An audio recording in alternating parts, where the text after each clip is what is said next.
problème FMI bi daf ñoo daal di plonger directement ci dossier Sophie Gladima moom mi nga xamante ne ñi seetal nañ ko wecc waaye teewul ba tey mu ngi ci ay loxo yoon ndax ki gañe woon marché bi taxaw na carrément ngir wax mbir mi naka la daal di demee waaye taxul ay njabootam daal di gis ku mel ni Sophie mi mel ni Tange kaw Sophie li ngi ci wax moom la ci Tange wax jàngat bi nga ci am moom la presque population sénégalaise yëpp daal di am.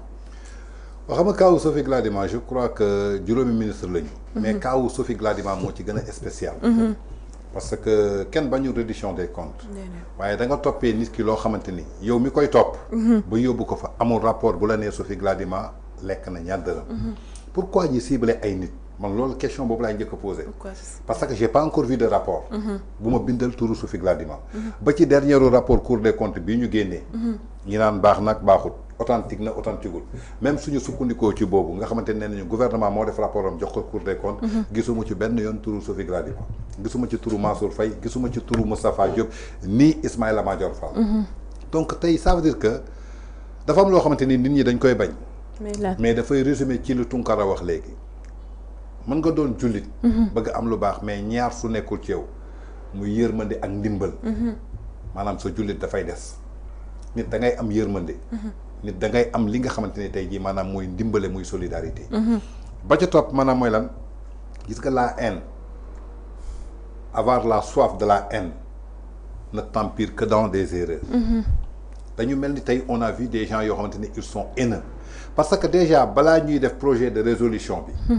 pour di leen jébbal assemblée nationale.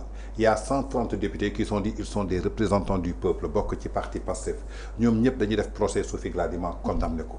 Est-ce que ce sont des représentants du peuple ou bien des représentants d'une personne qui a choisi leur nom pour leur mettre ci benn liste pour que ñu doon un député.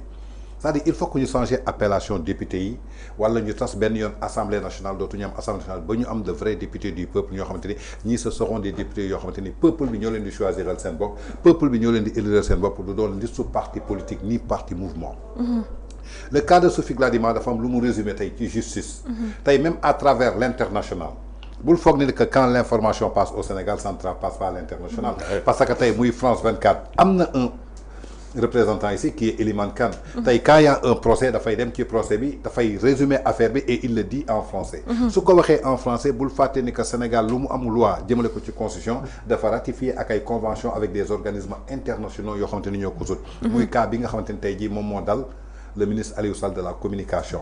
dafa tënku ci code de la presse. ba pare mu dem cour suprême ñii wan ni que amul lu sut constitution bi. maanaam constitution mën na suul code de la presse mais code de la presse mënul suul constitution.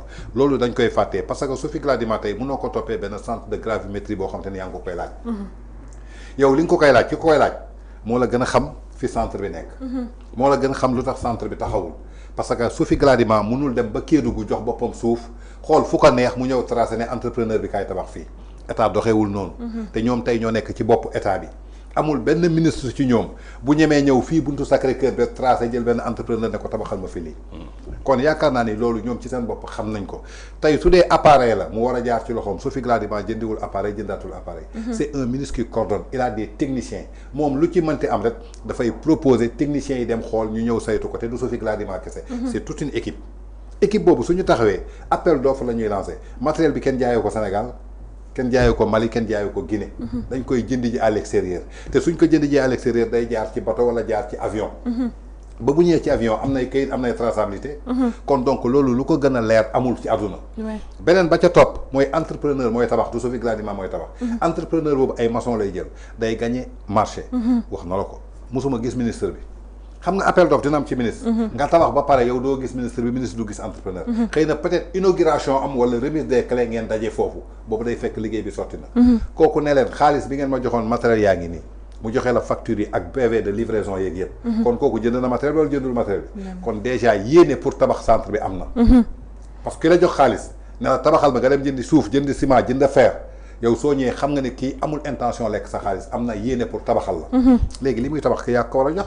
barki démb bu dégg naa ki waroon signé pour ñu am suuf soosu Ibrahima Gueye c'est l'actuel directeur de cabinet du premier ministre.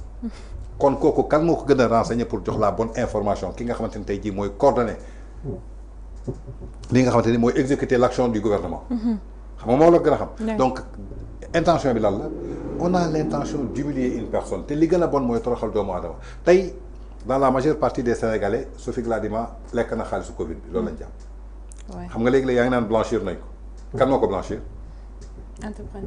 entrepreneur bi moo ko blanchir mais c'est pas l'entrepreneur de le blanchir ñi ko tuumaal justice boobu ñoom ñoo ko war a blanchir taxaw publiquement ne kii kat dañoo juumoon ci moom. demaat assemblée nationale député wax ñu ne ñun kat ñoo voté woon projet de décision mais Sophie Gladima kat dañoo juumoon ci moom gàcce ngalaama. nit ko dul juum amul. lañ ko dénkoon yëpp nekk te lekku ci dara. Sénégalais yëpp xam ko ñu tas ko partout parce que tey ñu bëree jàpp nañu Sophie Gladima fii ak 50 ans su génnee am na koo xam naan du ministre bi lañ jàppoon moo lekkoon xaalis Covid bi loolu ngay dégg doo mës a dégg du ministre bi la ñuy tuumalaan loo xamante ne nangam sangam donc ça veut dire que parfois c'est honteux. On les a pas confié le pouvoir pour humilier des gens. On les a pas confié le pouvoir pour jàpp ay nit di leen toroxal nit ku servir réewam. Un professeur en géologie, quelqu'un qui a été ministre sous le régime de Abdoulaye Wade ñëw tey ba nekk ak Macky Sall nekk ministre la nga doon dégg turam sax bariwul. la ngay dégg turam bariwul la nga koy gis bariwul. maire de Joal voilà maire de Joal man benn yoon laa commencé gis je crois que c'était un 14 août Joal benn concert bi ñu fa maye woon ci jeunesse bi. après mu ñëw taxaw ci podium bi. man si laa koy soog a gis. donc après ça maa ngi ko gisaat benn yoon mooy effort. bi nga xamante ni Moustapha Dieng defoon na ko par rapport aux filles journée de la femme mu ñëw encourager les filles parce que jigéen la donc tey kooku soo ko jëlee nga ne yaa ngi koy yóbbu ci kaso ba mais tooñ weesuwul loolu. après parfois je me pose la question quoi à la justice indexé wu ma kenn nag mais justice lan mooy justice. justice mooy la vérité. c'est pas la politique tey justice suñ la joxee ay kayit jox la ay documents mu leer na la que kii amul dara lu mu war a def ci kaso bi. pourquoi ñu koy def ci kaso bi.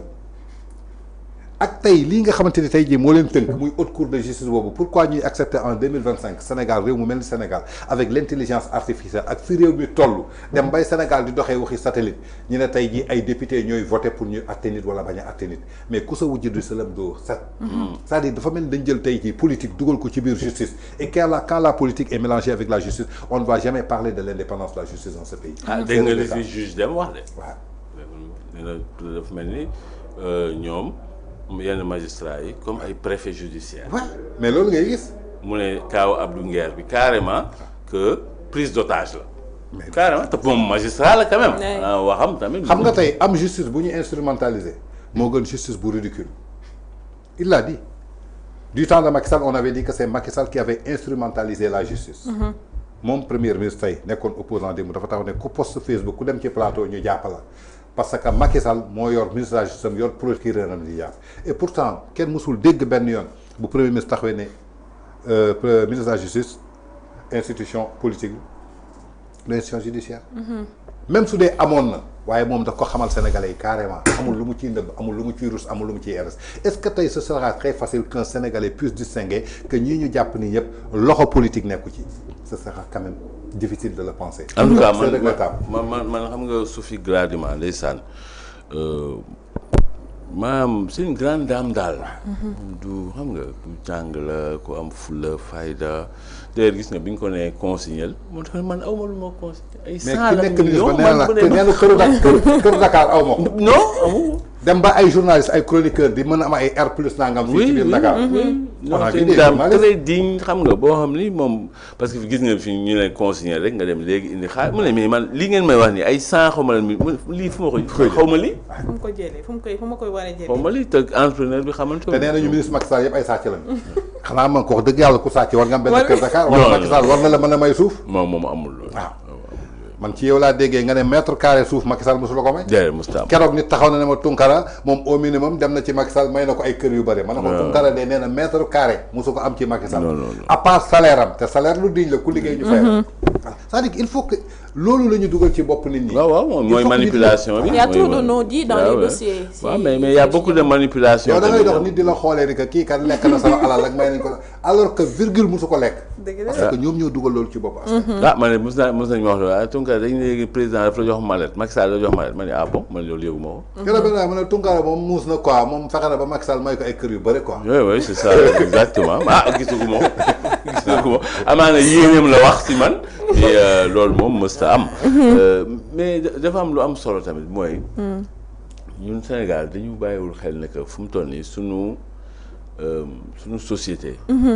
moom la ñuy détruire nii. oui parce que société kenn du ko tabaxee nii ñoom yoon bi ñuy jël nii yoonu féewalee nit ñi la mais pas yoonu boole nit ñi yoonu yàq xol yi la mais pas yoonu tàppe xol yi alors que ay nit suñuy dem seen ay